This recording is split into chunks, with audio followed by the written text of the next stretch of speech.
Hello there. Today I have a second puzzle showcase. I just showcased my 5x5x6, and this time I have a 5x5x9. So now I have the, let's see, what is it, 5x5x3, 5x5x2, by 9, and by 6, and by 7, if I haven't mentioned that. So, gotta get around to the 5x5x8, but this is a good start. This puzzle is made from a Cubing Classroom 9x9, the newest one that just came out, the smaller one. And it's made in the same way as a 7x7x9 would be made. However, it's just extended an additional QB with the layers glued a second time, hence creating a 5x5x9. First of all, this puzzle is in a gold color. Decided to go with a different color, and the stickers are the standard stickers that I use on all my puzzles, cut by Chewy stickers. Quick checkerboard.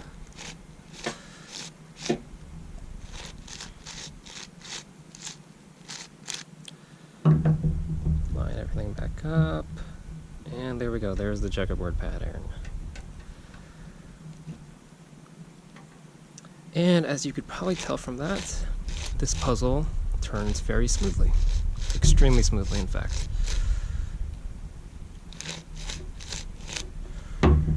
First of all, just a couple size comparisons. I still have the 3x3 and the 5x5 laying around from my previous video.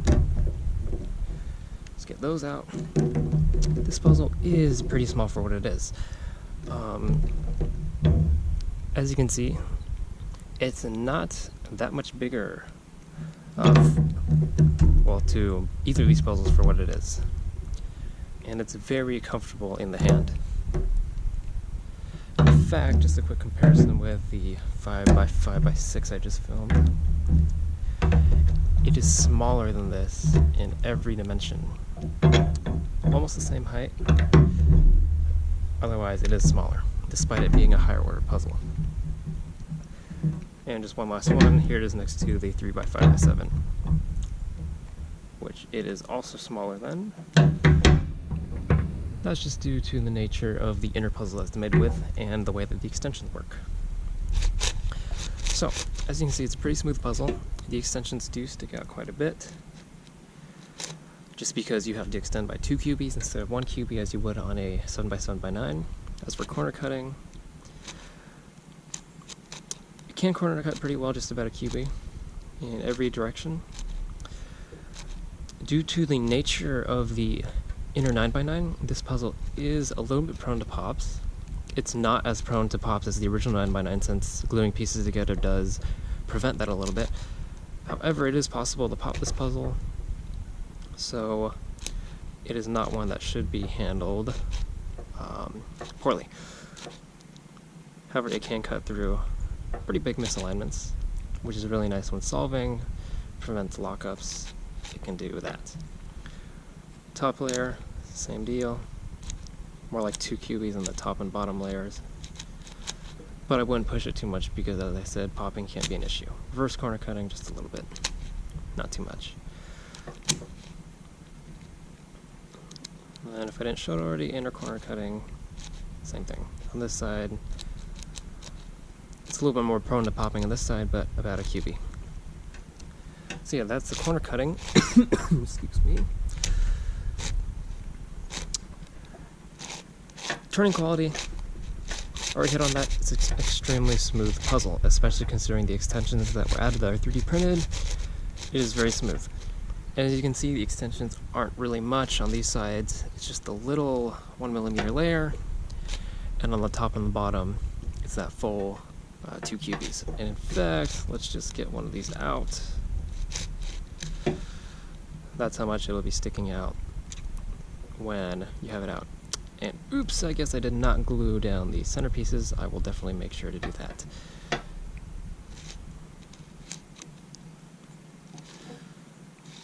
Yes, since the centers stick on these puzzles, they do need to be glued a little bit with a little bit of super glue. I totally messed that up. I'm not paying attention. I need to pay more attention. And switch out. As you can see there, it fell pretty easily. These need to be glued on with just a dab of super glue, that way they don't come out during solving. But to finish this off, I'm going to go ahead and scramble the puzzle, just to show off the turning quality a little bit more. Actually, before that, I guess I'll show off some cubing algorithms, just to show the flow.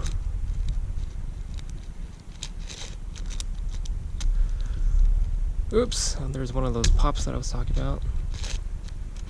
Or lockups in that case, I guess.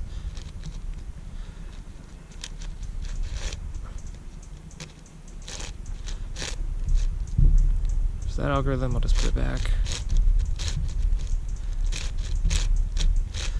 And then let's go ahead and do this one.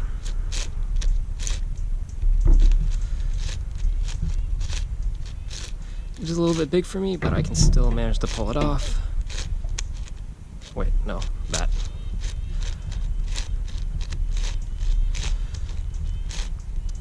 But I do have some relatively small hands, and it's still relatively doable. I don't need a table, and if I didn't have this camera in front of me, it would probably be a little bit easier. But as for scrambling, I guess I'll start in a checkerboard pattern. It's a little bit easier to scramble that way for me.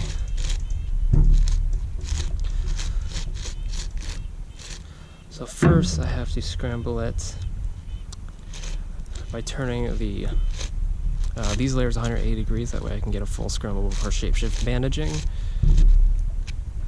I might just take that top center out for now before I glue it, because it's going to keep falling out. Looks like it's doing fine for now.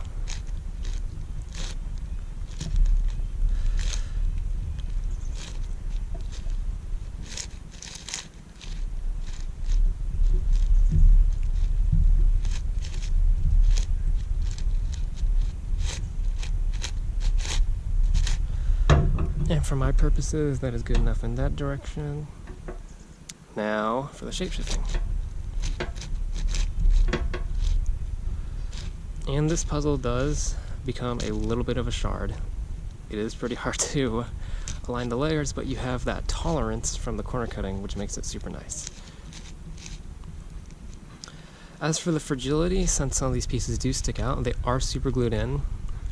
Ignoring the center, but like the regular pieces, they are super glued in, and with careful use they should be fine. And by careful use I mean like general use, but of course if you do drop this puzzle while it's in a shape-shifted state, pieces could come off, but they're easy enough to glue right back on with a dab of super glue,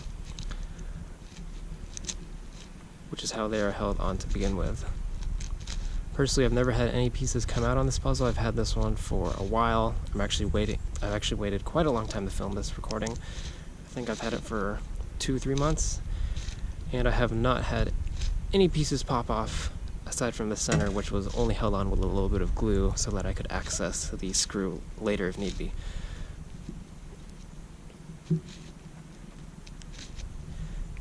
And I would say that this is a pretty good scramble.